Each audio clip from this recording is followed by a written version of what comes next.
There have been violent protests outside CFMEU headquarters in the city today over mandatory vaccination.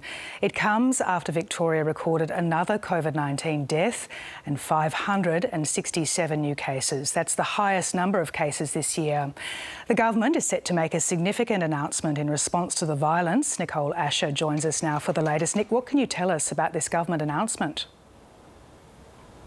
Thanks, Susie. Well, the ABC understands that there's going to be a 2-week shutdown of the construction industry. We're not yet sure exactly what that will entail, but reports are that it will be all projects except a few very vital projects forced to down tools. Now, we are expecting an announcement from the government at some point this evening. They've been in crisis talks with the unions and industry leaders during the day. And like you said, it all follows these very violent protests that broke out outside the CFMEU headquarters today. Bridget Rollison has the story.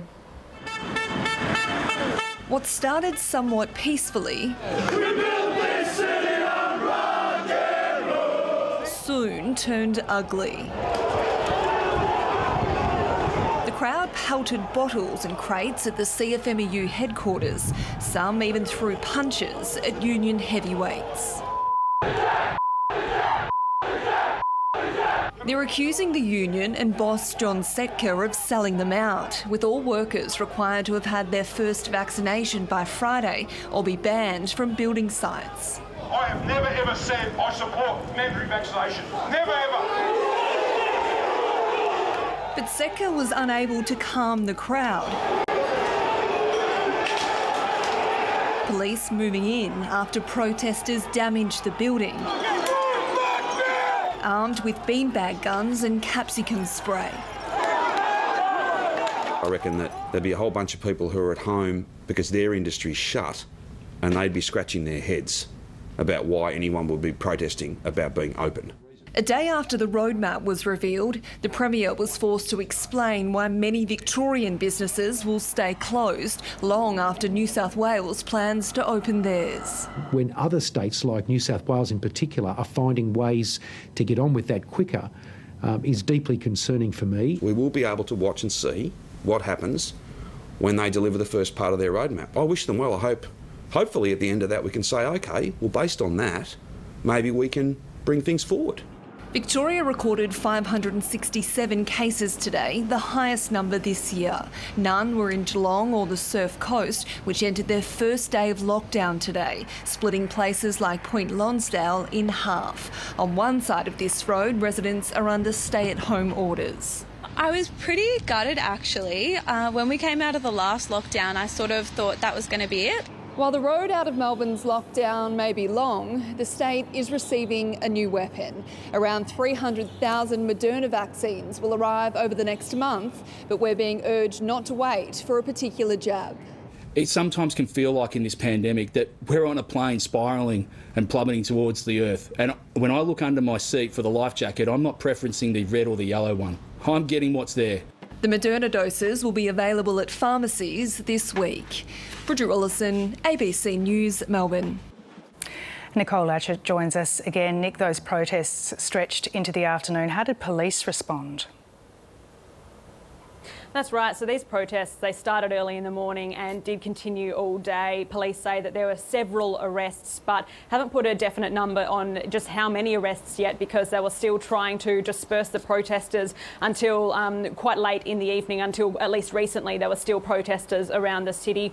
We do know that some of those people barricaded inside the CFMEU headquarters building have now left. And we're told from the union itself, John Setka, the leader, he says that he doesn't believe all those protesters were union members. He says that a minority were members of the union and beefed up by members of far-right activist groups as well as anti-vax groups. He's saying that, it's unfair to tar all unionists with the brush of what's been seen in the city today, Susie. Nicole Asher, thank you. Professional Standards Police are investigating the pepper spraying of 2 people at anti-lockdown protests in Melbourne. Footage from Saturday's rally shows a police officer running into a photographer who was repeatedly yelling "media." A different officer then pepper sprays a photographer from The Age newspaper and a protester while she's on the ground. The Age is lodging a complaint with police. Everyone has a right to go and work in a safe environment. I get that we could get hurt, I get that, but not not targeted like that. Professional Standards Command is also investigating what happened to the woman. Police say it was a dynamic and hostile situation, making it difficult to distinguish between protesters and the media. Victoria's arts and entertainment industry says it's been overlooked and forgotten in the state's roadmap out of lockdown.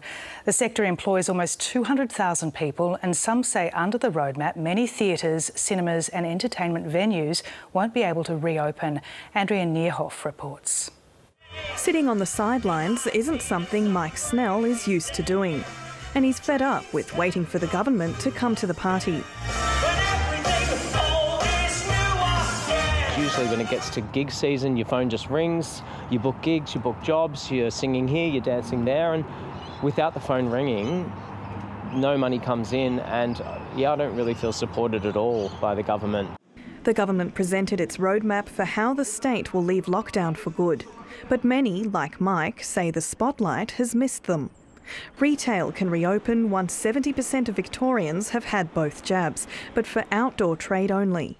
I think when you talk about outdoor, it's really a restaurant dining experience, which equally brings about problems. Certainly not a saviour for the retail industry. Under the government's plan, at 70% fully vaccinated, pubs, clubs and entertainment venues can host up to 50 people outdoors.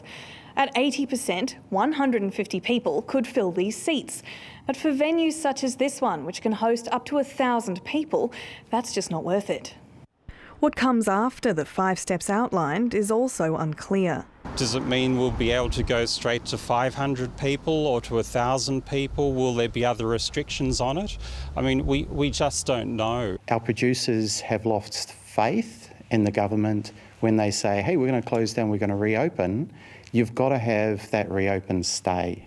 The government says it won't let Victoria's arts and entertainment scene fade to black. We have such a strong and vibrant sector. It's part of our identity, and they're very much front of mind when it comes to opening up. But while the show will go on, who is left able to perform remains in doubt. Andrea Nierhoff, ABC News, Melbourne. Let's take a quick look at Victoria's vaccination figures now. When it comes to first doses, 72% of eligible Victorians have had their first jab. Close to 44% are fully vaccinated. The state is averaging about 74,000 vaccinations a day.